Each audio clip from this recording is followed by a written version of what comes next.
One take. This is NBA One Take, featuring yours truly, Pretty Boy Lloyd. This is NBA One Take for your head. NBA One Take for your brain. Coming to you live, Brooklyn, New York. This is NBA One Take. June 14, 2022. Game 5 of the NBA Finals 2022. This is the pivotal game.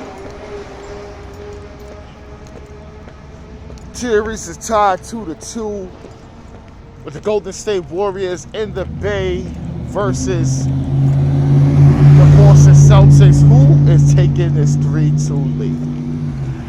After a sensational play of one Steph Curry last game, you was asking yourself, can he top it? What else he could do? Did he do something historic last night? Yes, he did. But it was on the bad side of things. Steph Curry did not hit a three-pointer all last night. 0 for 9. The first time since 2018. It's only 4 years back. He always hit at least 1 3. You couldn't give me that. And he finished with 16 points, 8 assists.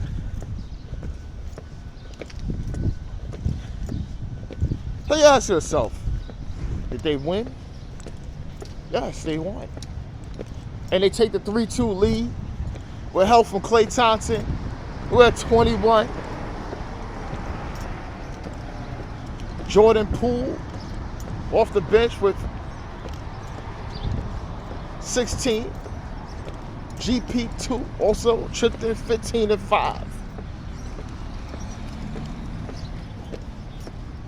Draymond Green with a triple single.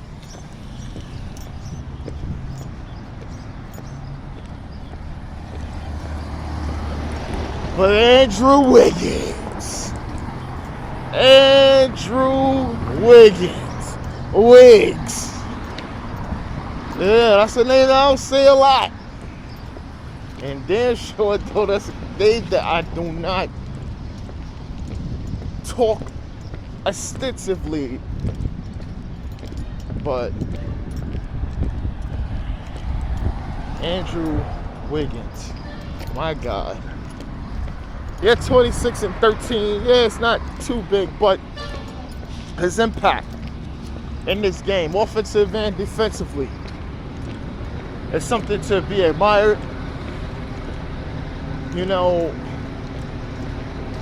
just going back, talking about Andrew Wiggins, I had faith in him when he was drafted to Cleveland, and I knew LeBron was coming, and I felt that if Wiggins would have stayed and played there with LeBron and Kyrie, the potential there,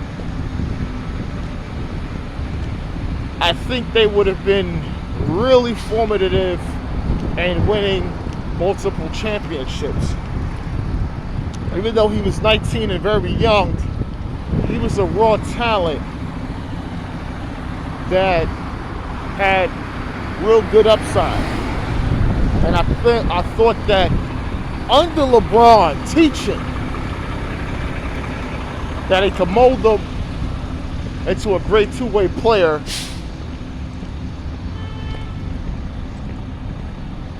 And would have been really great to go up against. I mean, the Warriors and those finals runs that they made. No disrespect to Kevin Love, they still would have made the finals with Andrew Wiggins there on the wings with LeBron and Kyrie and Tristan Thompson, those boys. But so we just go into Wiggins, right?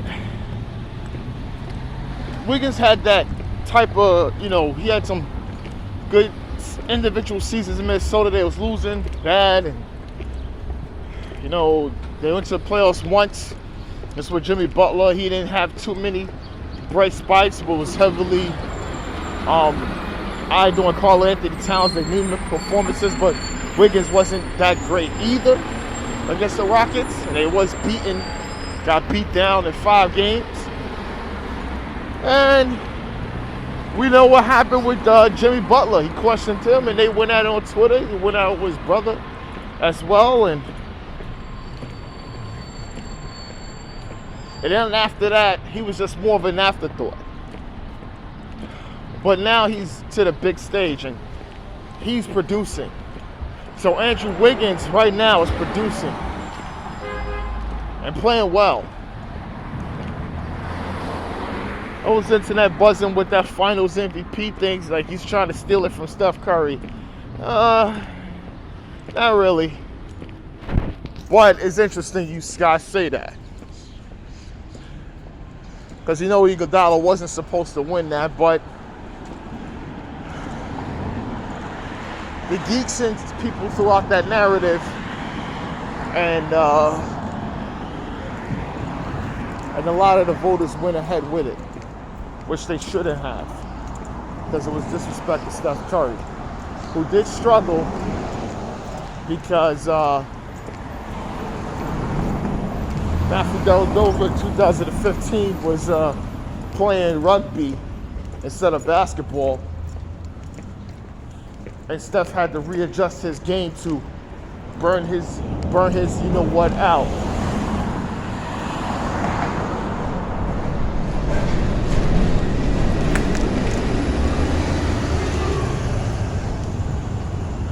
You know, he had to burn him out, and the rest is history. But see, Andrew Wiggins is playing well, and I like it. He's got confidence. He got his team 3-2, one more win to the title. Let me get to Boston. Jason Tatum.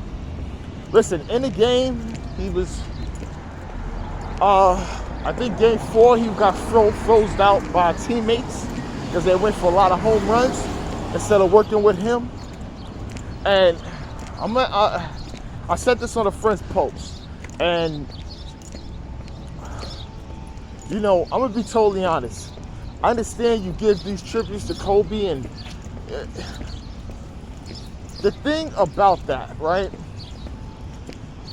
Yeah, you can do that, but you gotta be held to scrutiny because what you're doing is not, can also deter and put out another narrative, which you probably don't care, but you don't want to do it. And, you know, Tatum played 44 minutes, he had 27 points, he had double-double, he played well. Jaylen Brown finished with 18. He did what he could do, Smart finished with 20. And that's about it. Everybody else gave somewhat below what they normally do performances, and this is a reason why they was losing. But let me get to Tatum.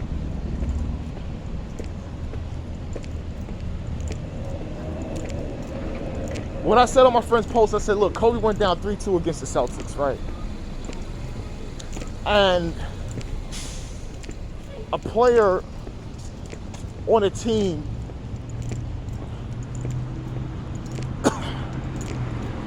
said that, Kobe said the only way the Celtics was going to win this series if they fucking killed them.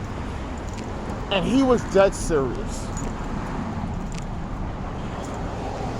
Fuck everything. They gotta fucking kill me. I'm not fucking losing to them.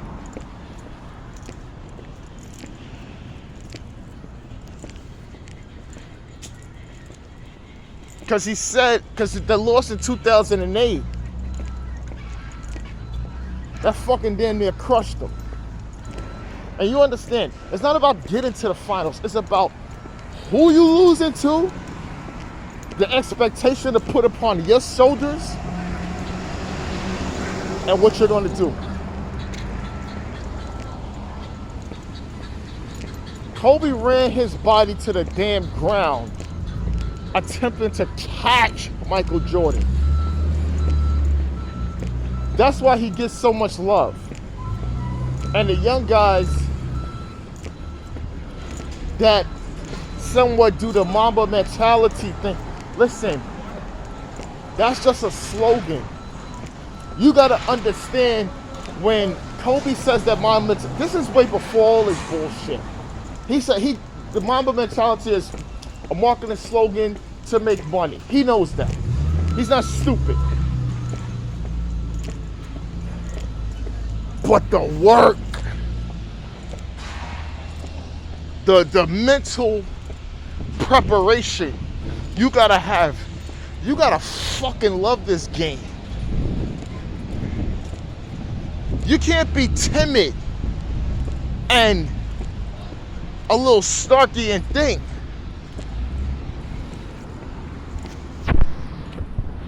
You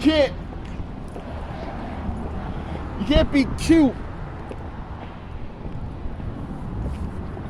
and have your son at the game.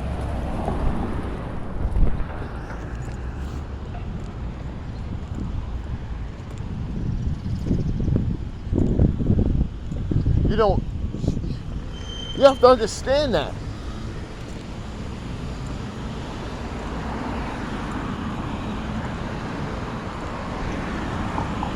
I know your son probably wants to go there, be there with dad and things like that. Listen, I understand that. That's how kids are. But one thing you also got to do, you got to let them understand what's going on and how important this is to daddy and what he's going to have to do to get what he wants, what he needs, what drives him.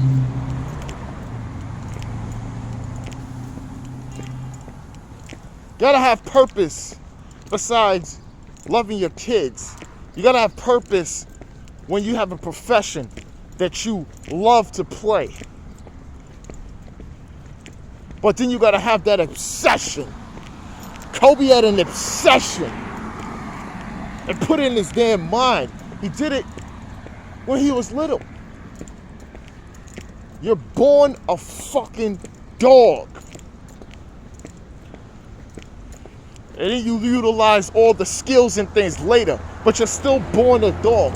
And when I said the post, I'm saying this is to Tatum, Devin Booker, all these other guys.